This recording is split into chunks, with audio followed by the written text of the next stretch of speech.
Halo teman-teman, jadi di sini aku ingin ngejelasin apa itu mitigasi bencana. Nah, di sini teman-teman tahu nggak sih apa itu mitigasi bencana? Kalau nggak tahu, yuk kita nonton, disimak ya.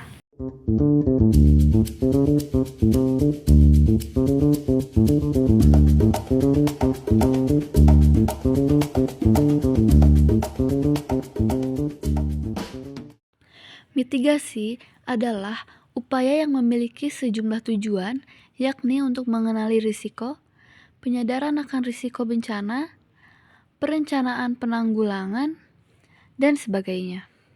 Bisa dikatakan, mitigasi bencana adalah segala upaya mulai dari pencegahan sebelum suatu bencana terjadi, sampai dengan penanganan usai suatu bencana terjadi. Nah, ada 4 hal penting yang perlu diperhatikan dalam mitigasi bencana.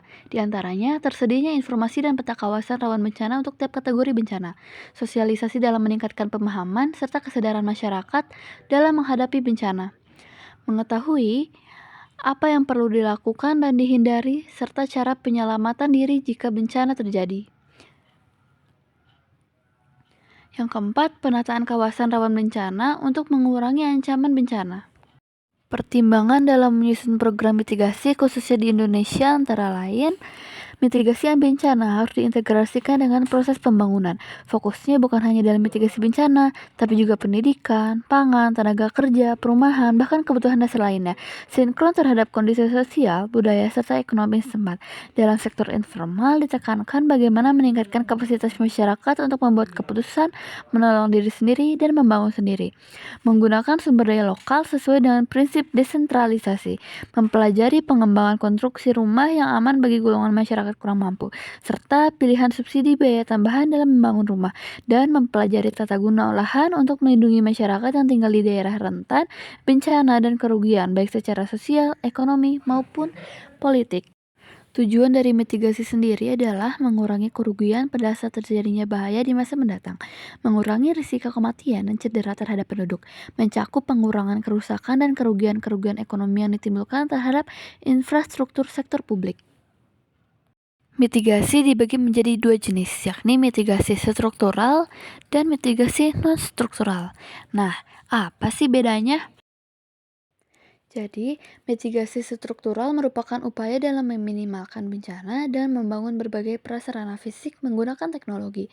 Misalnya dengan membuat waduk untuk mencegah banjir, membuat alat pendeteksi aktivitas gunung berapi, menciptakan early warning system untuk memprediksi gelombang tsunami, hingga membuat bangunan tahan bencana atau bangunan dengan struktur yang direncanakan sedemikian rupa sehingga mampu bertahan dan tidak membahayakan para penghuninya jika bencana terjadi sewaktu-waktu.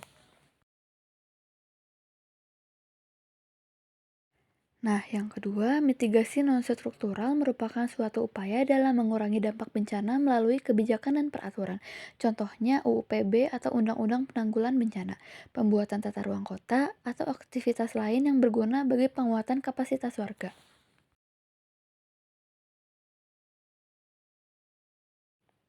Strategi mitigasi bencana. Yang ke-1 ada pemetaan. Pemetaan menjadi hal terpenting dalam mitigasi bencana, khususnya bagi wilayah yang rawan bencana. Hal ini dikarenakan sebagai acuan dalam membentuk keputusan antisipasi kejadian bencana. Pemetaan akan tata ruang wilayah juga diperlukan agar tidak memicu gejala bencana.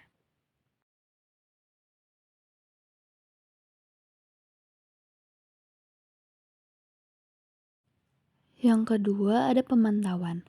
Pemantauan hasil pemetaan tingkat kerawanan bencana pada setiap daerah akan sangat membantu dalam pemantauan dari segi prediksi terjadinya bencana. Hal ini akan memudahkan upaya penyelamatan saat bencana terjadi. Pemantauan juga dapat dilakukan untuk pembangunan infrastruktur agar tetap memperhatikan AMDAL.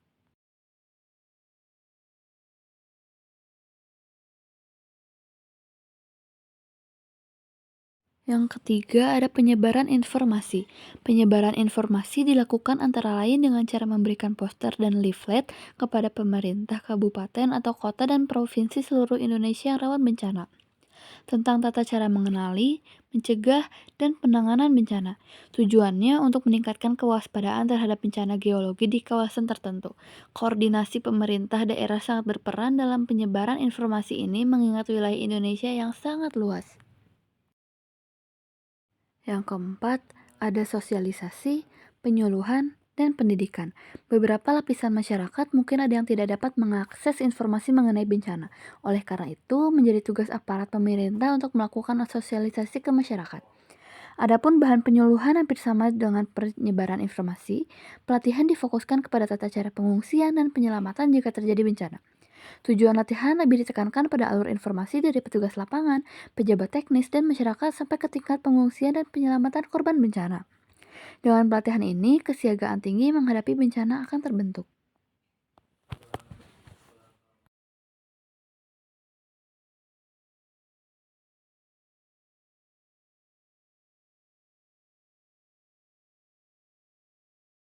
Dan yang terakhir, ada peringatan dini. Peringatan dini untuk memberitahukan hasil pengamatan kontinu di suatu daerah yang rawan bencana, dengan tujuan agar masyarakatnya lebih siaga.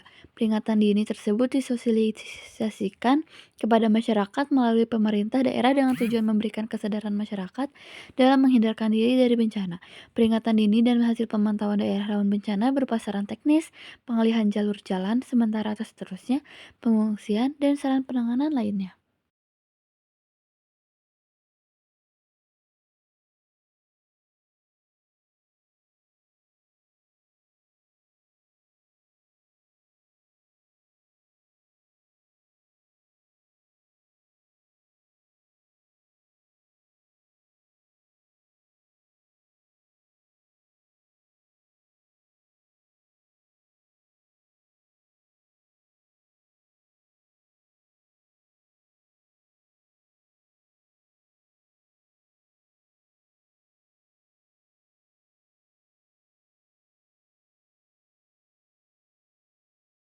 Nah, dari yang tadi kita pelajari, teman-teman udah tahu kan apa itu mitigasi bencana?